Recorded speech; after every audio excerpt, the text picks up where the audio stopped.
Hoje a gente amanheceu com um som de rock Thunderstruck do AC/DC, tá? Se quiserem escutar, a tia é eclética, viu? A tia gosta de tudo, a tia gosta do forró, gosta de MPB, gosta de reggae, gosta de rock. E eu gosto desse rock aí do AC/DC, que é sensacional, pessoal!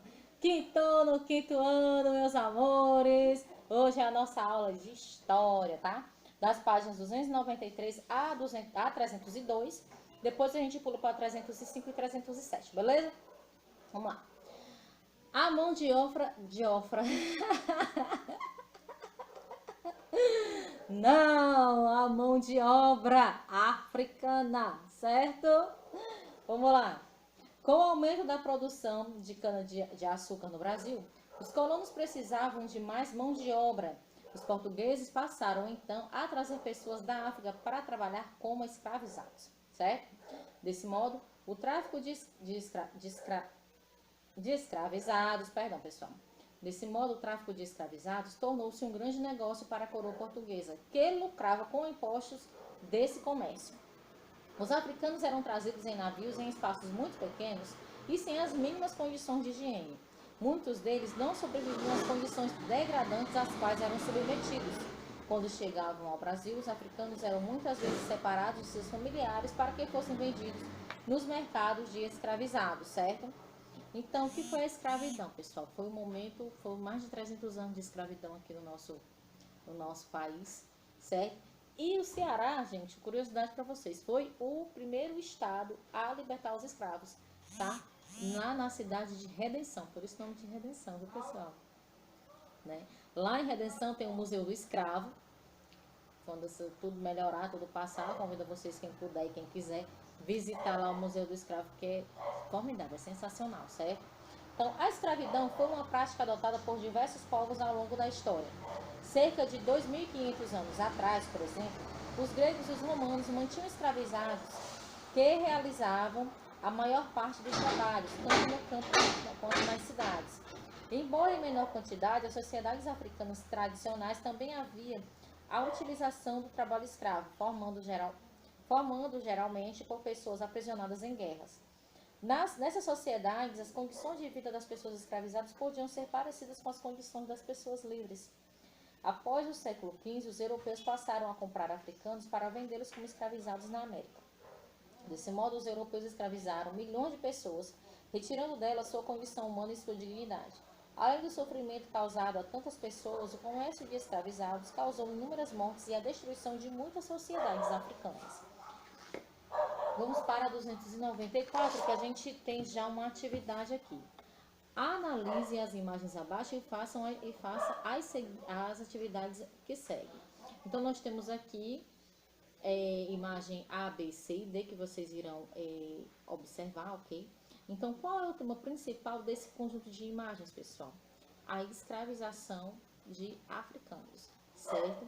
Então, preencha os espaços com as letras A, B, C e D de acordo com a situação que foi representada em cada uma das imagens. Então, pessoa escravizada trabalhando no canavial, letra B. Transporte de escravos em navio da África para o Brasil, letra A. Mercado de pessoas escravizadas no Brasil, letra C. Aprisionamento de pessoas na África, letra D. Então, a sequência é B, A, C, D, certo? Então, vamos lá. Letra C. Escreva nos espaços abaixo as letras referentes às imagens, colocando em ordem correta dos acontecimentos representados. Então, é D, A, C e B. Certo, meus amores? O que acontece? Eles são aprisionados, depois eles passaram para os navios negreiros. De lá, eles eram comercializados no comércio de escravos e depois já estavam trabalhando nos canaviais ou em outras frentes de trabalho, certo? Então, vamos lá. Página 295, o engenho de cana, né? O engenho de açúcar. Nos primeiros séculos da colonização, a maior parte dos africanos escravizados trazidos para o Brasil foi levada para trabalhar nos engenhos. Observe a pintura abaixo, que representa um engenho e algumas das atividades realizadas na produção de açúcar. Então, a gente tem aqui a Casa Grande. Vamos começar da esquerda para a direita, tá? A senzala, a moradia das pessoas escravizadas geralmente era muito simples e não tinham divisórias nem móveis em seu interior. Eles não tinham nada, era terra de chão batido, muitas portas, muitas grades para evitar que eles fugissem, eles eram trancafiados. Não tinha nada assim, a mínima condição de higiene também, né? Ainda tinha isso também. Então, casa de engenho, local onde era extraído o caldo de cana e produzido o açúcar. Casa grande, local onde morava o senhor de engenho e sua família, geralmente era uma construção ampla com diversos cômodos e, claro e evidente, bem mais confortável. Certo? Então, capela, local onde era realizada as cerimônias religiosas como casamentos e batizados. Ok? Todo engenho, pessoal, toda casa, né? Toda construção, todo esse espaço sempre tinha uma capela. Certo? Porque lá eles realizavam todos os rituais religiosos. Algumas famílias permitiam, né? E senhores de engenho, outros não, que os africanos fizessem os seus momentos também, os seus rituais, né? Porque eles tinham os seus rituais, os seus momentos religiosos, né? Alguns permitiam, outros não. Geralmente os escravos, assim que chegavam, eles eram batizados na capela da Casa Grande. Muito bem, na 296 a gente fala o seguinte: a produção do açúcar. Atualmente o açúcar pode ser facilmente encontrado nos supermercados e armazéns do Brasil. Entretanto, ele nem sempre foi tão acessível assim. Durante o período colonial, o açúcar era um produto raro e muito caro. Por causa de seu alto preço, o açúcar podia gerar grande riqueza a quem o produzisse. Isso estimulou os portugueses a dar início à sua produção na colônia. Quando o açúcar produzido era exportado para a Europa, o lucro dessa produção ficava com os senhores de engenho e principalmente com os comerciantes europeus.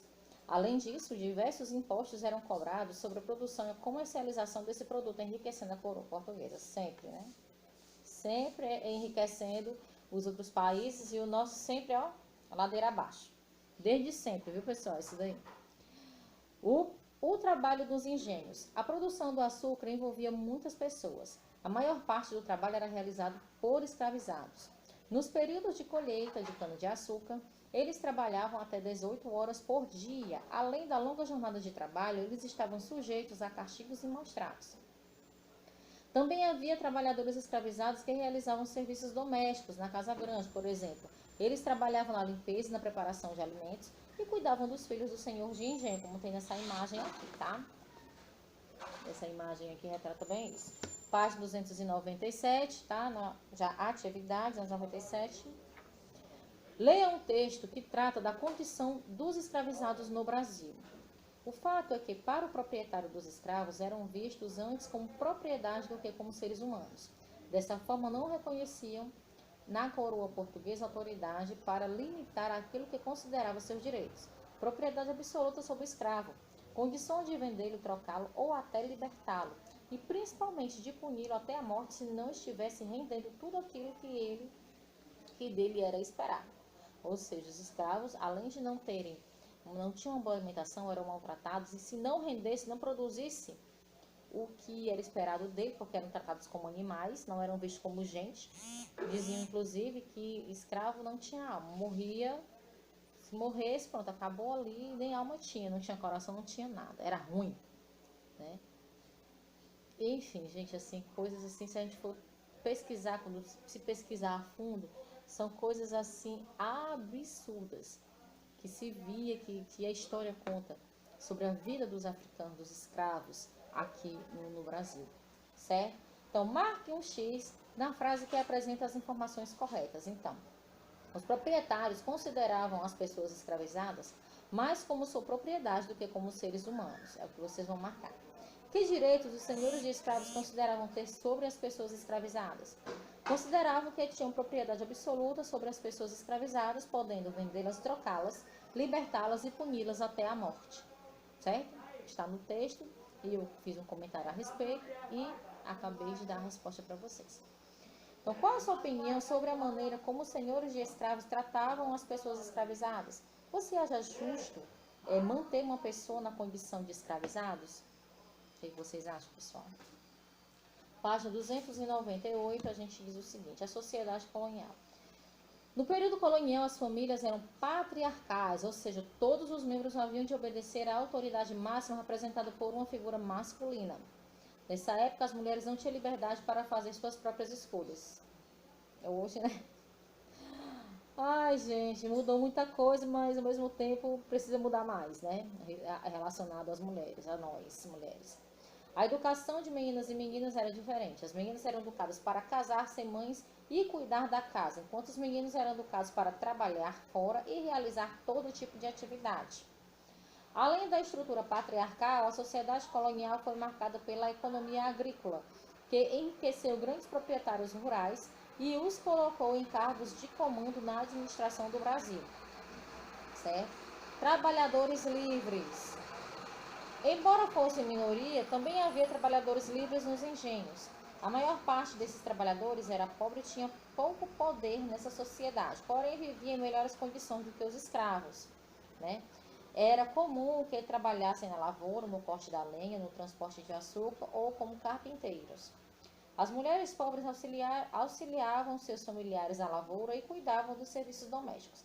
Em geral, também deviam obediência a alguma figura masculina, como a um parente ou um marido.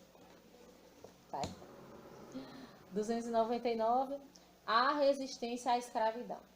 Os africanos e afrodescendentes sempre resistiram à escravidão. Eles resistiram, por exemplo, preservando elementos de suas culturas, como práticas religiosas, festas e comemorações. Além disso, muitos escravizados procuravam causar prejuízos aos senhores, por exemplo, trabalhando em ritmo mais lento, quebrando ferramentas, queimando plantações de cana-de-açúcar. Os escravizados também fugiam e formavam comunidades em meio à mata, em regiões de difícil acesso. Essas comunidades eram chamadas de quilombos. Certo? Os quilombos. Muitos quilombos se organizavam de forma parecida aos reinos que existiam na África. Geralmente, cada quilombo tinha um chefe que tomava as decisões, procurando ouvir os outros membros da comunidade. As prioridades dos quilombolas eram a produção de alimentos e a defesa do quilombo. O que sobrava de alimentos era trocado por armas e também por produtos como sal e tecidos, certo? Um dos maiores quilombos da colônia foi o de Palmares, formado no século XVII na divisa dos atuais estados de Alagoas e Pernambuco. O quilombo dos Palmares chegou a ser habitado por cerca de 20.000 pessoas e resistiu por quase 100 anos. Nesse quilombo, o governo era exercido por um rei. Zumbi dos Palmares foi seu último rei e também o mais conhecido deles. 300, página 300, que diz o seguinte: atividade. Sobre a sociedade formada em torno dos engenhos de cana-de-açúcar, pinte os quadrinhos a seguir conforme a legenda. Verde, frases com informações corretas. Vermelho, frases com informações incorretas. Então, os senhores de engenho tinham grande poder sobre a sociedade açucareira? Verde, sim. A maior parte dos trabalhadores livres eram muito pobres? Verde, sim. As mulheres tinham grande liberdade na sociedade açucareira? Vermelho, no, tá? Em seu caderno, reescreva essa frase com as informações incorretas corrigindo. Então, as mulheres tinham pouca liberdade na sociedade açucareira. Cite 3 formas de resistência contra a escravidão no Brasil, colônia. Diversas formas de resistência podem ser citadas. Então, assim, as tradições dos escravizados, as fugas e os prejuízos causados aos senhores de engenho, certo? Complete as frases com as palavras abaixo: resistência, cultura e quilombos. Os quilombos eram comunidades formadas por escravizados fugitivos que passavam a viver em liberdade. B. Em todo o período escravista no Brasil, houve resistência por parte dos escravizados contra a escravidão. C. Os escravizados procuravam manter costumes e tradições de origem africana, preservando assim parte de sua cultura. Na 301, os holandeses no Brasil. A produção do comércio de cana-de-açúcar no Brasil gerava grandes lucros, atraindo interesses de outras nações. Assim, entre 1630 e 1654, os holandeses dominaram a capitania de Pernambuco, principal produtora de açúcar da colônia, e outras capitanias da região. Durante o período de dominação, diversas transformações foram realizadas pelos holandeses, principalmente na cidade do Recife, com a abertura de novas estradas, a pavimentação de ruas e a construção de pontes e canais. Além disso, os holandeses facilitaram os empréstimos aos senhores de engenho para que realizassem melhorias em suas propriedades e ampliassem a produção de açúcar, certo? Então, artistas e cientistas no Brasil holandês. Os holandeses trouxeram diversos cientistas e artistas ao Brasil com o objetivo de conhecer e de registrar informações sobre o território ocupado por eles. Entre os artistas, Frans Post e Albert Eckhout foram os que mais se destacaram por meio de pinturas e gravuras. Eles registraram diversas paisagens e aspectos de vida das culturas locais, pessoal. Só um instantinho aqui, deixa eu só fazer aqui. Muito bem, na 302 diz o seguinte, que são atividades. O pintor holandês Albert Eckhout produziu diversos retratos de indígenas africanos e mestiços quando esteve no Brasil. Observe uma imagem de suas pinturas. De que maneira o indígena está vestido? De que maneira está vestido o indígena? O indígena está vestido apenas com uma espécie de saiote feito de tecido. B.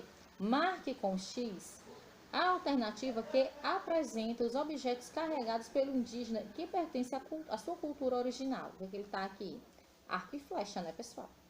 O indígena representado teve contato com a cultura europeia? De que maneira? Sim, a gente consegue ver, pois carrega uma faca, um objeto cortante, né? Além disso, ele está utilizando uma peça de roupa, se vocês observarem bem aí. Tá certo? 2. Qual era o objetivo dos holandeses ao dominar os territórios do Brasil? Ao dominar os territórios do Brasil, os holandeses tinham o objetivo de dominar a produção e o comércio de açúcar, ampliando os seus lucros, certo, pessoal? Então, vamos lá, agora a gente vai pular, a gente tem aqui o resumo do capítulo, mas vamos pular ele, vamos passar para 305 e também a atividade, tá certo assim? Depois a gente volta para falar sobre o resumo do capítulo, certo? Na 305 diz o seguinte: complete adequadamente o texto com as palavras abaixo. Então, estado e cidades, agricultura e sedentarização. Acompanhem comigo. O desenvolvimento da agricultura deu início ao processo de sedentarização, gerando o aumento populacional das aldeias. Por sua vez, o crescimento das aldeias originou as primeiras cidades e a formação dos primeiros estados. Certo, amores? Então, 2. Observe as ilustrações, né? Então, identifique as imagens com o título mais adequado. A. Griot africano tocando um instrumento musical. B. Indígena com adornos e pinturas corporais típicas. Então, aí, no caso, seria BA, certo? Então, escolha uma das imagens e escreva no seu caderno um pequeno texto sobre ela com o título Diversidade. Olha só, amanhã a gente tem a nossa aula, tarefinha de casa, viu? Nós temos a nossa aula amanhã ao vivo pelo Google Meet. Amanhã? Não. Amanhã não. Na nossa próxima aula ao vivo. Certo? Amanhã é 19, desculpa, amanhã é feriado. Então, na nossa próxima aula ao vivo pelo Google Meet, eu quero ver essa atividade aqui. Vocês vão ler pra mim, vocês vão me apresentar. Ok? Olha só, hein? Aproveite que vocês vão ter um feriado aí pra fazer. Então, quero ver vocês. Vocês vão ler pra mim na nossa aula ao vivo, tá? O título Diversidade, ok? 306. Enumere os acontecimentos de acordo com a ordem em que ocorreram. Realização do escambo em que indígenas trabalhavam na extração do pau-brasil em troca de produtos europeus. 1. Estabelecimento do governo geral e a fundação da cidade de Salvador como sede da administração colonial. 3. Criação do sistema de capitanias hereditárias para organizar a colonização do território brasileiro. 2. Ligue os conceitos com as suas respectivas descrições. Então, engenho, propriedade rural onde ocorria a produção do açúcar. Quilombo, comunidade de pessoas que viviam em liberdade após fugir do cativeiro. Missão jesuíta, aldeamento em que os religiosos ensinavam a fé católica aos cristãos. Então, escreva uma frase utilizando as palavras abaixo, escravizados, trabalho cotidiano. Tá? Aí é com vocês. Vou escrever uma frase baseada nessas palavras. Vamos voltar aqui para 303, que a gente tem o resumo do capítulo que nós vamos fazer, certo? Os primeiros anos de contato entre portugueses e indígenas foram marcados pelo escambo, relação em que os indígenas forneciam para o Brasil em troca de produtos europeus como machados e foices. A colonização teve início quando os portugueses passaram a ocupar efetivamente as terras, construindo engenhos para a produção do açúcar. A resistência à escravidão era feita de várias formas, como pela preservação de costumes e rituais de origem africana e também pela fuga e formação de quilombos. A maioria dos trabalhadores dos engenhos era formada por pessoas africanas escravizadas. Ok, meus amores? Então é isso aí. Por hoje é só. Até a próxima semana, se Deus quiser. E não deixem de assistir as nossas aulas. Beijo!